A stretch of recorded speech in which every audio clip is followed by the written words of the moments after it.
Welcome to the College Football Bros. I'm Michael Newman. I'm Ryan Newman. And I'm Trey Newman. All right, on today's episode, we are previewing the first playoff game on New Year's Eve, the Fiesta Bowl between TCU and Michigan. And our first question here, if you are a TCU fan, what would be your biggest worry headed into Saturday's game? Yeah, I think the biggest thing to me might be the biggest storyline in the game is the both sides of the line of scrimmage. Can TCU hold their own against Michigan's front on both sides? The D-line for Michigan really didn't have that massive drop-off that some were expecting after they lost Ojabo and Hutchinson.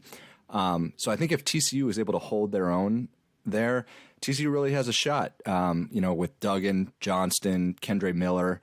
And then on the other side, we've seen how effective Michigan is at running the ball, behind one of the best offensive lines in the country.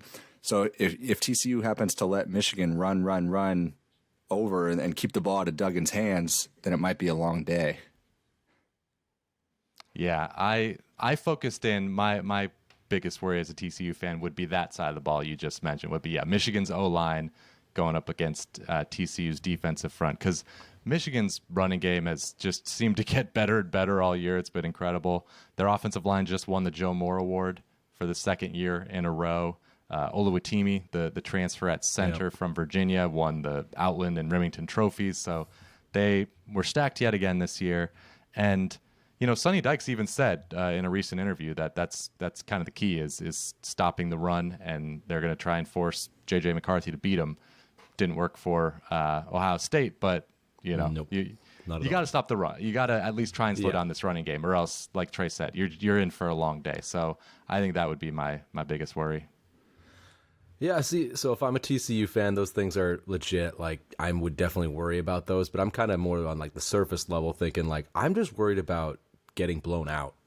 I just want to make this game competitive. Because the concerns you guys have are legit. Like, maybe Michigan's O-line is just going to be way too dominant and we can't stop them. And it's just, I'm afraid of getting my butt whooped. Kind of like Michigan did last year in the playoff. Like, it's tough when you first make it, man, to prove that you kind of belong. So Michigan did it last time to Ohio State in the Big Ten title game. They dominated them. So it's not that far-fetched to think that they could do the same, maybe even worse to TCU. So if I'm a realistic TCU fan, I'm worried about getting blown out, and if it's a close game, then I would be satisfied.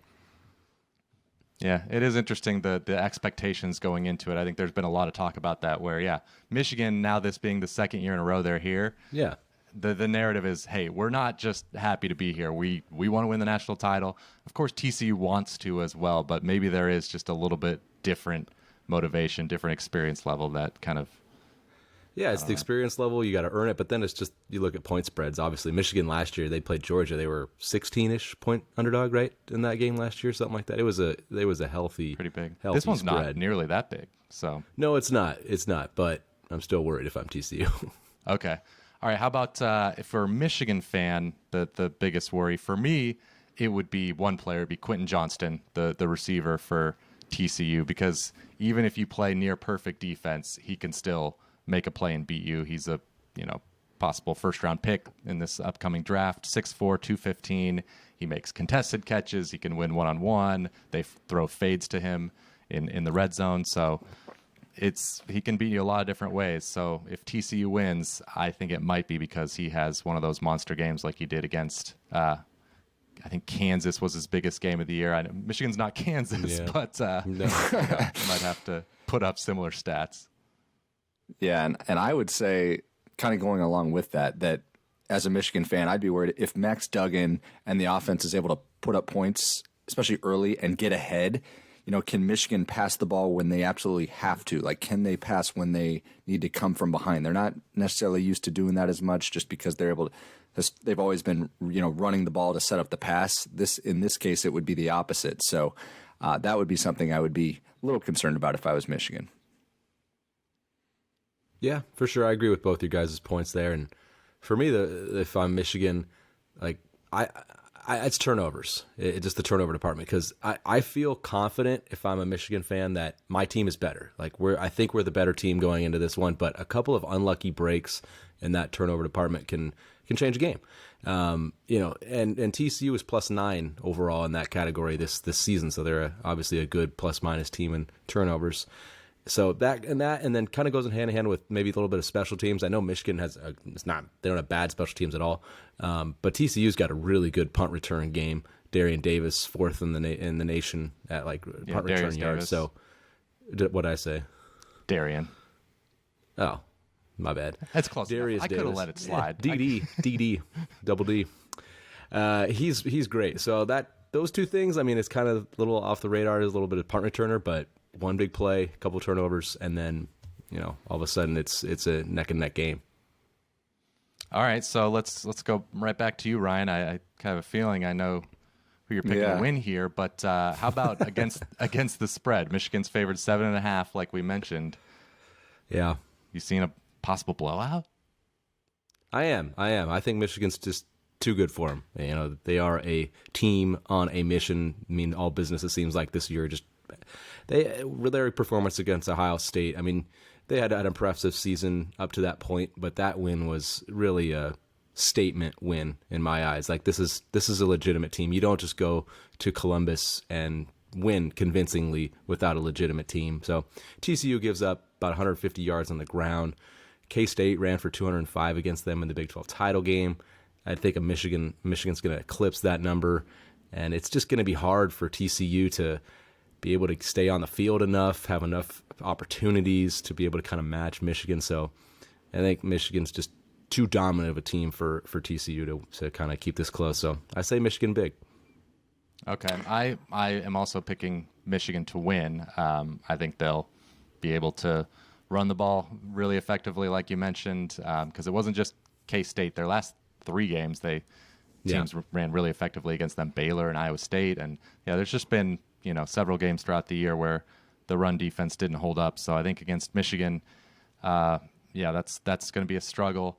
And but 7.5 is kind of a lot of points. So I'm going to take TCU to cover just because of all that skill talent they have offensively. I mentioned Quentin Johnson, Kendre Miller, one of the better running backs in the country. Tay Barber, another solid receiver. You mentioned Darius Davis, both in the return game. Maybe a backdoor cover for you, Mike. That's what I'm hoping for. And TCU has when they fall behind, they are not out of it. We've seen that plenty of times this year where they've looked kind of dead in the water and they've come back to win. Maybe they won't come back to win in this case, but they could come back to cover. Duggan digs them out of holes.